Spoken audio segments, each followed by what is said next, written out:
chilly autumn morning in Boston, the soft golden sunlight of the early day filtered through the trees, casting long shadows across the old streets. Today is Veterans Day, a special occasion to honor those who have sacrificed for their country, safeguarding the values that we enjoy today. Parades, floats carrying veterans, and applause filled the air as people gathered to celebrate. Amid the bustling crowd, James Parker, an elderly man, walked slowly. His worn coat, silver hair, and eyes that seemed lost in thought made him look like a figure from a past long gone. The medals he once wore proudly on his chest, symbols of countless battles fought and victories won, now seemed faded with time. Yet, they still gleamed softly in the morning light. Each step he took was heavy with memories of war that only he truly understood. But today, he did not feel like a hero. Around him, the younger crowd, families and children, laughed and chatted, paying little attention to him. They didn't know that the man standing alone in the crowd had been one of the commanding officers in some of the fiercest battles. Suddenly, a group of teenagers approached. They were laughing and chatting, and one of them turned to James with a mocking grin. "Old man, if you want to stand up front, you'll have to wait in line like everyone else," the young voice said. James didn't respond. The sting of their words hit him hard, but he remained silent. He only wanted to stand there, where he belonged, to witness the celebration of what he had fought to protect. Those medals, the memories of war, the comrades who had fallen, all of it felt like it deserved recognition, even for just a moment. James smiled, a bittersweet smile. His eyes glistened with a sorrow only those who had experienced war could understand. The whispered memories, the quiet recollections of his past still echoed within him. The triumphs, the battles, the sacrifices of those who had been by his side now lingered in him as whispers, silent and alone. The group of teenagers continued to laugh as they nudged each other, mocking the elderly man standing quietly in the middle of the crowd. James could feel their eyes on him, their snickers ringing in his ears like a sharp jab to his pride. They had no idea who he was, no idea what he had endured, what he had lost, what he had sacrificed. One of the boys, a lanky teenager with a snapback hat crooked on his head, stepped forward. His eyes were full of youthful arrogance, a cruel smirk playing across his lips. "You really think you deserve to stand up front, old man?" he said loudly enough for everyone to hear. "Look at you, slow, bent over, wearing those old medals like they're worth something." James stood still, his gaze fixed ahead. The words stung, but he wouldn't let them see his hurt. He had endured much worse in his life. He had survived battlefields where bullets rained down like deadly raindrops, and where men half his age fell beside him. This was nothing. Another girl from the group, no older than 16, laughed haughtily. "Come on, Grandpa. Don't you think you've had enough time in the spotlight? It's our turn now." The crowd around them was too absorbed in the festivities to notice what was happening. But James was keenly aware of their disrespect. It was a familiar sting, one he had learned to bear silently all his life. But today something in him shifted. Just as he was about to turn away and retreat into the shadows, a sharp voice cut through the air, sending the teenagers into silence. The voice was authoritative, strong, and filled with a quiet confidence that made the entire group freeze. They turned to find a woman in military uniform approaching them. Her uniform was spotless, decorated with numerous commendations and patches that spoke of years of service and sacrifice. Her posture was perfect, her eyes sharp, and her presence commanded the attention of everyone around her. She was a high-ranking officer, a lieutenant colonel in the Army, and her reputation for both intellect and discipline preceded her. She had seen countless soldiers come and go, but there was something about this particular moment, something about this old man standing there, that pulled at her heart. "You will not speak to him like that," she said coldly, stepping forward until she was standing directly in front of the teenagers.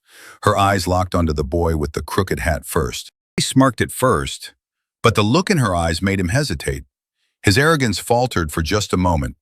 "Do you have any idea who this man is?" she asked, her voice now calm but undeniably powerful. The group exchanged glances, confused. The boy shook his head, his bravado returning. "Nope, just some old dude with medals," he said dismissively, but the officer was not amused. She stepped closer, her voice growing more intense with each word.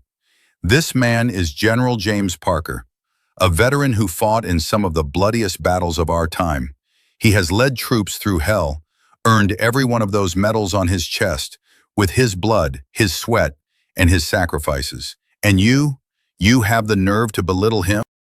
Teenagers fell silent, their earlier confidence evaporating like mist in the early morning sun. The officer paused, letting her words sink in, before turning to James with a softening gaze. General Parker, I'm sorry for their disrespect. I want to thank you for everything you've done, for your courage, your sacrifice. You should not have to endure this. James finally turned to face the officer, his expression still unreadable. He didn't speak immediately, but the weight of her words, the sincerity in her apology, softened the rough edges of his heart. His medals, once so proudly worn, suddenly felt like they held more weight than ever. The teenagers shifted uncomfortably. The boy with the hat tried to speak, but his voice faltered, unsure of what to say. The officer was unwavering, her eyes never leaving him. "Do you think the freedom you enjoy today was handed to you?" she asked, her tone sharp. "Do you think the things we take for granted, like these parades, like the ability to stand here and cheer, were earned by your generation alone?" He was silent, the weight of her words sinking deep into their minds.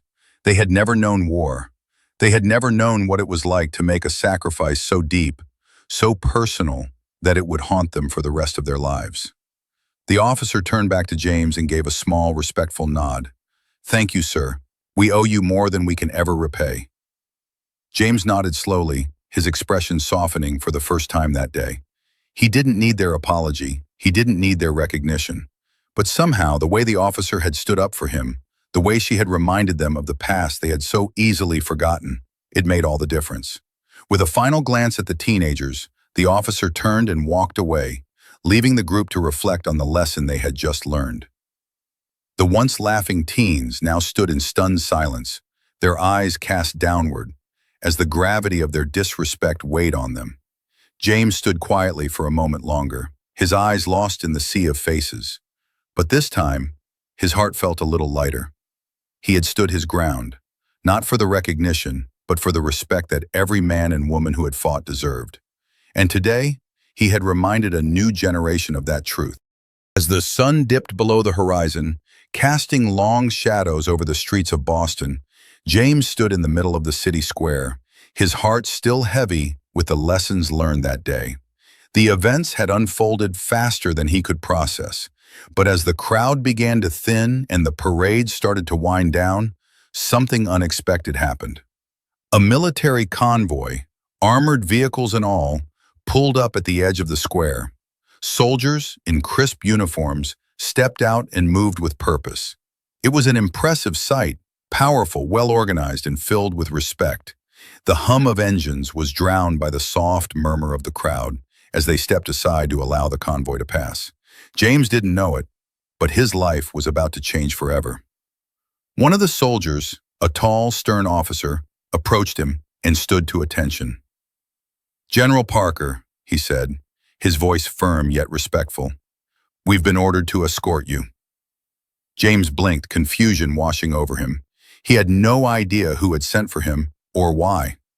His heart raced, but he remained calm, as always. "I'm not sure what you mean," James replied slowly, his eyes searching the officer's face for some kind of explanation. "You're being honored, sir," the officer said, his tone now filled with reverence. "You've earned your place among the highest in this country. Please, follow us." The officer extended his hand, guiding James toward the convoy. As they walked through the bustling streets, the crowd's murmur turned into hushed whispers. Some recognized the officer and immediately understood. Others, still puzzled, watched as James, the elderly man they had mocked only hours before, was now being led toward a place of great significance. The convoy made its way to a grand ceremonial hall, reserved for the highest military officers and government dignitaries. Inside, James found himself surrounded by the very generals and admirals who had served this nation with honor. The room was bathed in the warm glow of chandeliers, and the walls were adorned with medals, citations, and battle flags, each symbolizing a victory won with the blood and sweat of soldiers like James. He was led to a seat at the head of the table, the seat that once belonged to men of great stature, men who had shaped the history of the United States. James was no longer just the forgotten old veteran. He was General James Parker, one of the finest military minds the country had ever known. The highest-ranking officers in the room stood as he entered, their eyes filled with admiration and respect. The officer who had spoken to him earlier stood to his left, placing a hand on his shoulder as they all watched James take his place at the head of the table. "General Parker," the officer began, his voice now full of pride, "we are honored to have you with us today. You may have been forgotten by some, but we know who you are. Your courage, your leadership, your sacrifices, those are the things that make a man truly great. We owe you a debt that can never be repaid." James nodded, his heart swelling with a pride he hadn't felt in years. He looked around at the faces of the men and women who now regarded him with the respect he had long deserved. And for the first time in a long while, he felt a sense of peace. He was home, surrounded by those who truly understood what it meant to serve. He took a deep breath, his eyes scanning the room. He could feel the weight of the moment, the final recognition that had eluded him for so long. But it wasn't just about the medals or the titles. It was about the respect, the understanding, and the acknowledgement of a life spent in service to something greater than himself. "This," James said quietly, his voice steady and strong, "is what it was all for. Not the battles, not the medals, but the knowledge that we did our duty, that we gave everything so others could live in peace." The room was silent, the only sound the soft hum of the air conditioning and the quiet murmur of those who had gathered. James felt the eyes of the room on him, eyes filled with respect, admiration, and understanding. This was his place. This was where he truly belonged. The officer gave a respectful nod, signaling the start of the ceremony. It was not just a celebration of the past, but of a life well lived, of a hero finally receiving the recognition he had earned so many years ago. And as James sat there, with the highest-ranking officers and dignitaries of the United States at his side, he knew that he had fulfilled his duty. The world may have forgotten him for a time, but here, in this room, in this moment, James Parker was remembered. And that, for him, was all that mattered.